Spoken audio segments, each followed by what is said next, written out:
Now, ladies and gentlemen, I'd like to invite on stage the Charge d'Affaires of the Association to express his thoughts before this distinguished gathering. Ladies and gentlemen, please welcome the President of FHRAI, Mr. Kamlesh Barot, who will now deliver his presidential address. Ladies and gentlemen, our President, our voice, Mr. Kamlesh Barot.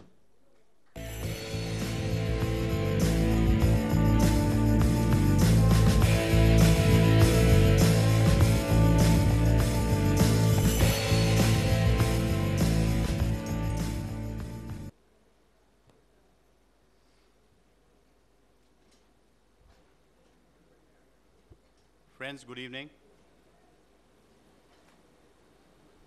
Thank you for coming from all over the country and abroad for this 47th FHRAI convention.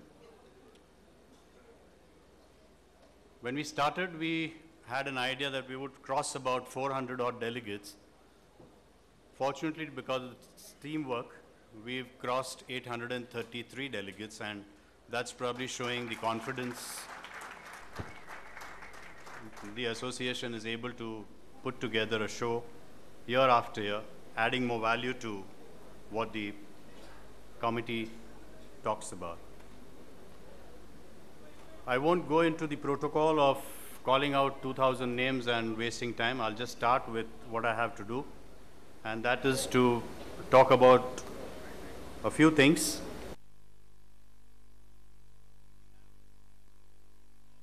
17 odd presidents from different associations across the globe sitting here, and this presentation actually gives them a showcase of what FHRAI does, how it gets things done, and during the course of the next 2 days we should be able to understand better how to do things that each of these association presidents do for themselves, be it in Kuwait, be it in Switzerland, be it in the United States, be it in UK.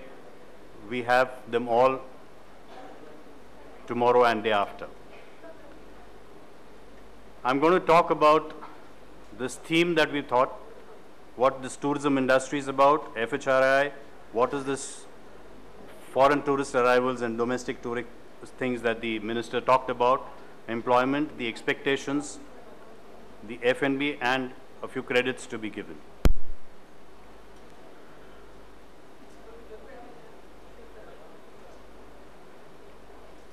The theme of this convention is employment generation, and if you look at the slides, it actually gives you what the inclusive growth is about.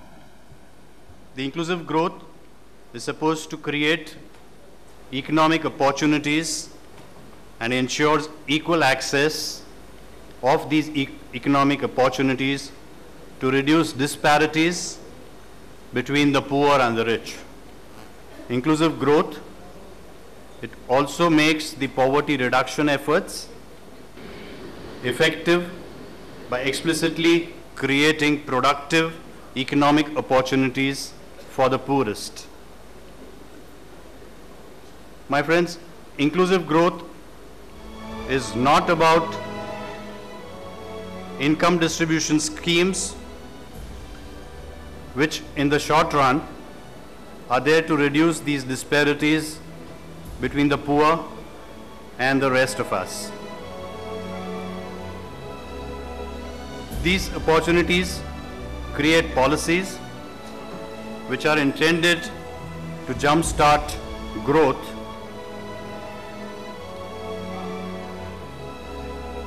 when inclusive growth encompasses excluded population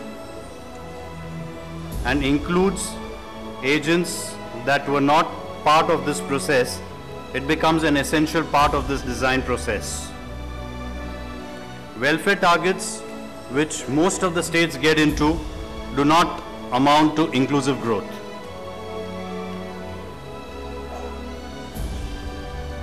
This is a small graph that shows how our ministers create policies, and if you look at the left-hand side, you'll have the poor, and the right-hand side, you'll have the urbans. And when any inclusive growth percentage is added upon the poorest, it actually amounts to increasing that disparity. I'll come to the second part about what this tourism industry is about. It's a $6 trillion industry in the world and ranks 4th. The size of Indian tourism industry, for people who would like to take this forward in the next 2 days, is 70 billion US dollars with investor exports. The world tourism and travel is close to about 14382 billion by 2019. We just look at this graph that was carried by most of the press media on what is this angle of tourism for India in 2011, 12 and 22, 10 years from hence. In 2011, we shared this in the morning with the International Hotel Association. 26% of the business comes from business travel and 73% comes from leisure travel. The perception is most of our business comes in from business travel, which is not the fact. Domestic tourism, 82.2%. Visitor exports, 17.8%. What is happening this year, friends? 2012, we're looking at the business travel grow by 4.1%. We're looking at the leisure travel grow by 8.6%. And we're looking at the domestic travel grow by 8.3%. The visitor exports 3.5%, but the scenario changes the moment we look at 2022. We have the business travel grow by 7.6%.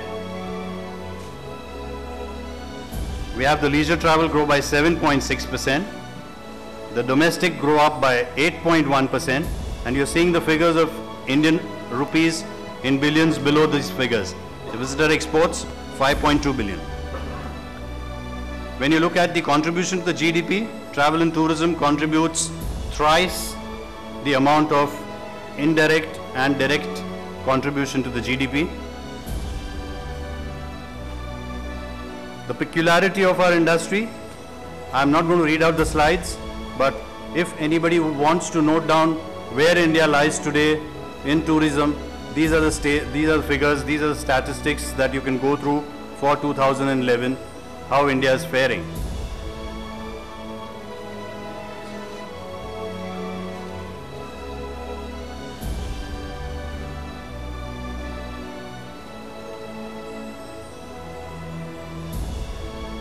We're the 7th largest continent, 4th largest economy, 2nd largest population.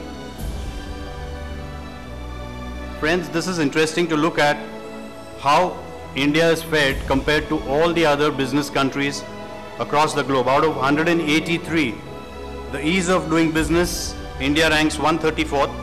To start business, India ranks 165th out of 183 for construction permits and so on and so forth. Tourism is giving us 9% employment in India as well. But when we look at figures from other countries, just an example, China, 55 million tourists, 45 billion revenue. India is 6.29 million tourists, earning 14 million as US dollars revenue.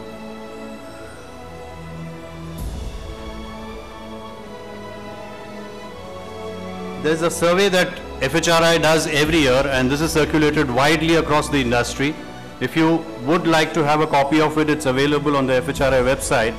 And the issues that have been brought about in the 2011-2012 survey is talking about recession, how unemployment today in the West is the worst fears that one faces, how the devaluation of a rupee, and today if you look at the URL, you'll find the rupee is hovering around 55.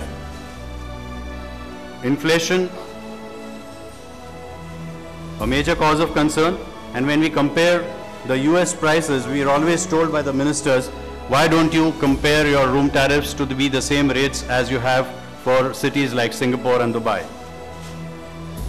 Our problems here with this industry is we are not only labor and capital intensive, and we have 100% FDIs available for our sector. We had close to 11,000 crores that came in. The issues are about FSI, the issues about the rate, the return on investments, the issues are about the input cost that goes into these interest repayments, the capital repayments, and to match that, we have figures for the base rate for the hotels, the occupancies and the ARRs. When we look at what's happening across the globe, Asia Pacific from 48 to 65% occupancies, and the ADRs go from 103 to 175 US dollars.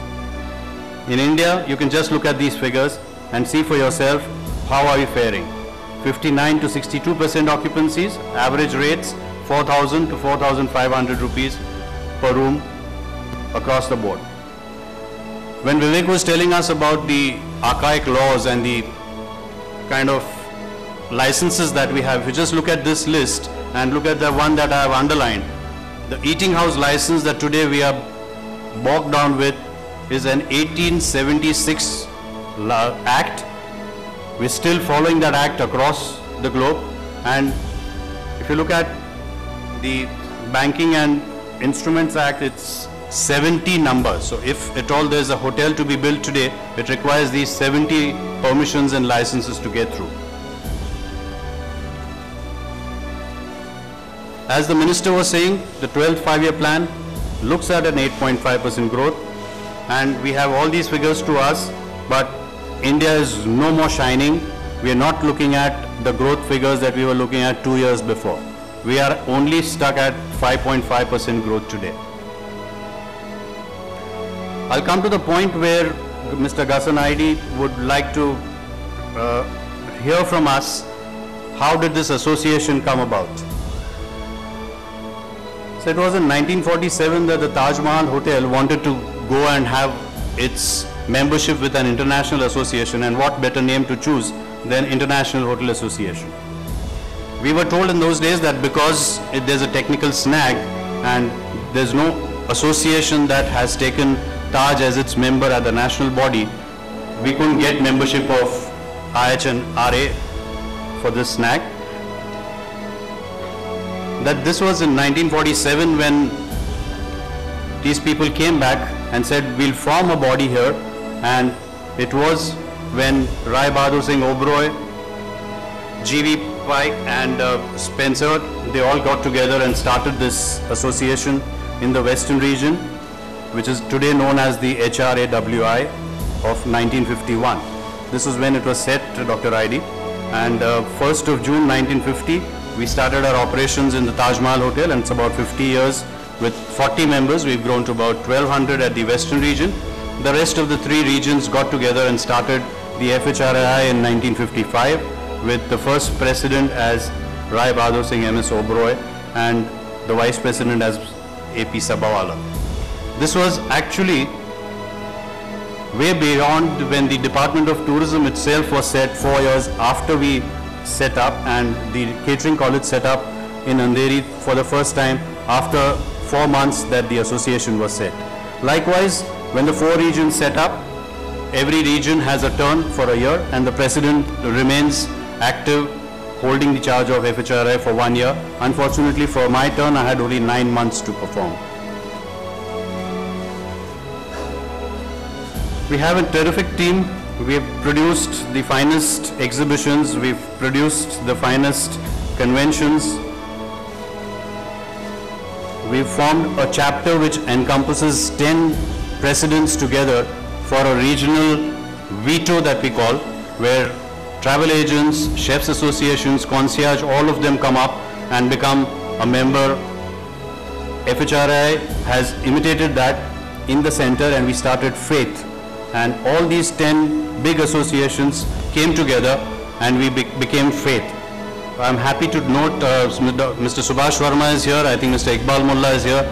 10 presidents have vowed that for every convention, all of us will be present at each other's conventions. We were the first to host the first summit in Taj of the Cornell, and after the summit, we've been able to form an alliance where Cornell is an affiliate of FHRAI and FHRAI is a friend of Cornell. So all your children going back to Cornell should be having FHRAI logo on the Friends wall. Ladies and gentlemen, in about 9 months, a couple produces a child. We had 9 months in the association, and what we were able to produce are these accolades over the year. We had this association with Cornell, as I told you. We had FATE formed as a core group with FHRAI. Today we have these international associations who come to us at Goa to share shoulders and share our views and mindsets with the rest of the industry. There was a copyright thing that was troubling a lot of our hoteliers, and we've been able to stay that action. The TDSAT orders, everybody's aware about what's happening on the website. The infrastructure status that the minister talked about, the section 35 AD extension that was extended to operators, not only limiting to owners, the NTAC that I was discussing with the tourism minister backstage is where we have a lot of action happening. It's a National Tourism Activity Council. The HDBB friends, I'll just take a second to halt over here to tell you, we were demanding for the single window clearance with the government for the past 15 to 20 years. We've been able to get this Hospitality Development Promotion Board executed by the ministry, by the Cabinet of Secretaries, by the Cabinet of Ministers for the past 1 year. Maharashtra, Meghalaya and Mizoram, these are the 3 states that have formed the HDPB in these states. What I was telling the tourism minister here was, so you don't have any control with what happens with all these 35 states across the country. You need to be connected with the 35 states. I have the ministers of Kerala and the minister of Pondicherry here. What I need to only request you, sirs, is from this HDPB in your states, there is a GR that's come from the center. You have the chief secretary sitting over there as the chairman of that board. You meet every 3 months, send the minutes of your HDPB to the center, and the rest FHRAI will take care from the Ministry of Tourism. It's just for you to announce the HDPB and call for a meeting every 3 months. All our issues that we face today in this industry will get sorted out. We've today been happy to report that the association office is a paperless office. The FIHM is today on its way for an outsource. We have been able to fortunately do our EC meetings as we'd announced, but today the FHRAI Secretariat can boast about a 24-hour response from any member, from any outside agency. We meticulously worked out on the classification criteria. Today when you have your inspections for the hotel properties, you have a lot of inputs from FHRAI going to the Ministry of Tourism. You'll be able to see these when your properties come up for inspection. Like the bars have been delinked. You don't no longer need a bar to have your classification. You no longer need the STP plans before the 31st of July to be a condition for your approval of the 3-star, 4-star, 5-star, 1-star, whichever. The exim policy we put on our website, it's amply clear. In the state of Goa, we just now need to see what the government is able to promise and get for us. The subcommittees was something which we formed this year at the association, and about 19 subcommittees that you see. I'll just run you through because these might just throw ideas for the rest of the regional associations to think how these subcommittees help the president to work. Friends, earlier there was a president, a secretary and a secretary general that was working at the association. Now we have 19 experts from the executive committee who work on specialized subjects. They have their own meetings, they have their own interactions, and then report back to the committee on what work they have been able to do. And all those things that I showed you over the years have been possible only because of these subcommittees being in place. The TDSAT, the IPRS with the first legal subcommittee, the government actions are there in front of you. The conventions as this, record-breaking attendance, excellent seminars come about only because of the constitution of these subcommittees. Faith with about 25,000 member strength is able to talk to the ministry with one voice. Pre-budget memorandums, we've got SOPs like the infrastructure status, we got the 35 AD only because the pre-budget memorandums are submitted in time. A new wave of the Food Safety Act has been enacted. We've done 14 seminars across the country, and each one has been attended by nothing less than 30 to 200 delegates in a seminar. The copyright subcommittee focuses on everything that relates to copyright and the contravention of the IPRS and the PPL and the TDSAT. The FSSAI committee interacts with the chairman of FSSAI to put the entire act and get everything in place. The Sustainable Development Subcommittee, we all know HVS has reported how 3.3% was a saving just because of the environment initiatives. The Ministry of Tourism Subcommittee deals with everything that relates to the ministry. There's a subcommittee on office matters. They continuously spruce up the website. You should look at the FHRAI new website, the 24-hour response. These are all things which these subcommittees have been able to put forth. There's a brainstormers committee which meets and discusses things for the future. The Public Relations Committee has today been able to value 2 crores 81 lakhs worth of advertisement space at the cost of an editorial. The Publication Committee, you have the news magazine coming to you every month regularly. You have the FIHM committee which looks after the institute. There's a Restaurant Committee which revised your classification for restaurants which were stopped by the Ministry of Tourism from getting any sort of classification.